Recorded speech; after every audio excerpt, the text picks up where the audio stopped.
sa alcoholism, sa smoking cessation program, alcohol detoxification. Meron po kami niyan.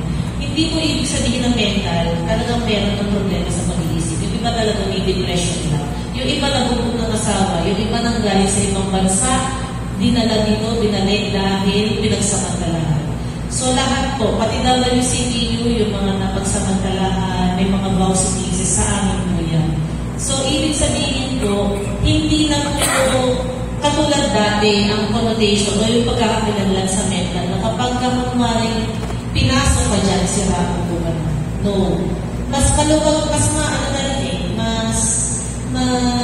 malawak pa rin ang pag-intindi ng mga tao sa mental health, lalo na nung after pandemic, kasi it opens the horizons ng possibilities ng mental health.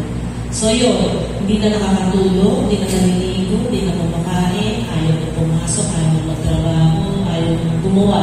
Minsan yung simple paghiga mo lang dyan ng 3 araw sa kama na hindi ka na bumabago, may problema ka na. Yun nga lang ang nagiging natin, alam natin na ayaw lang natin, pero hindi natin maintindihan kung bakit. So tutulungan tayo ng mga doktor, ng mga psychologists na ukatin, bakit ba, ganun yung pakiramdam natin. Kasi minsan akala natin inaantok lang tayo, pero yung oversleeping, sabi nila signs of depression. Bakit ka na-depress? Meron ka bang hindi nagawa sa buhay mo na gusto mong simula, hindi mo malaman? Yan. Next po. So, saan na tayo punta para magpatingin?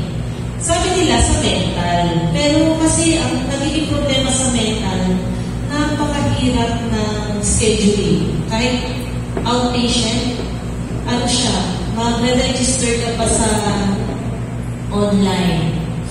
Meron po kami FB page, LCMH outpatient section. So, kung pwede po kayo doon. Pero kasi pag chinek nyo sa Google, marami na po tayong pwedeng puntahan.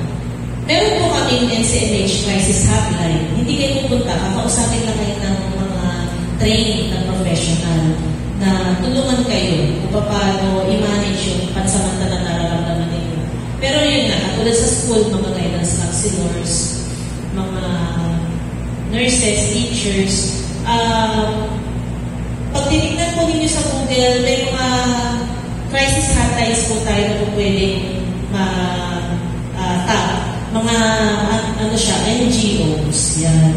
Pero kapag kunwari ang pasyente po talaga ninyo ay hindi na ninyo makontrol, nananakit na, maaaring na makasakit sa sarili o sa kapwa, pwede nyo nang dinigin sa amin 24/7.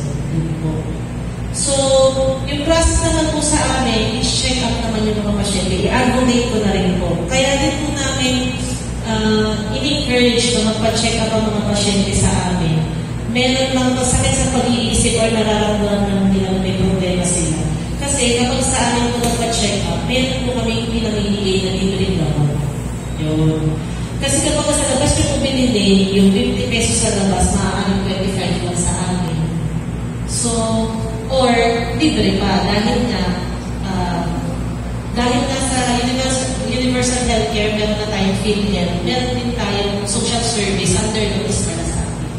So, ini-encourage namin. Actually, isa sa mga suki namin is Valenzuela. Napakaganda po na program ng relationship ng mental sa Valenzuela. Kasi yung mga pasyente na ini-escortan sa amin, lalo hindi makakilala. Kapag wala kami mapagdalhan at kailangan ng discharge, na ibabalik namin sa Valenzuela. So, madali po ang referral. Kapag nakakaroon kayo ng experience sa ganito, pumunta kayo sa barangay. Barangay ang magkoconnect sa MSWD o CFWD. Sila ang barangay ang nagkoconnect sa CSWDO. Kilala siguro ni si Ma'am Pearly. Yan nasukin namin sa Ma'am Pearly. Tinatawagan po kami. Tapos, kami na ang nagpa-facilitate or nag-assist pagdating sa amin. Yan po. So, with that, next. Let's work together to create a supportive environment where mental health is a priority. Kasi ang karamihan nangyayari sa atin, hindi na natin iniisip na ano yan, problema. Kasi yung mga problema, yung mga naiisip natin, hindi naman na may isang tabi. Parang yan sponge. sisipsip lang yan ng sisipsip ng mga tubig, pero pag piniga mo, madidrain ka at the same time, lahat ng emosyon bubuhos, baka hindi mo makayanan. So, dapat pinapriority din natin yung mental health. Katulad ng pag-prioritize natin sa physical health natin. Next. Thank you.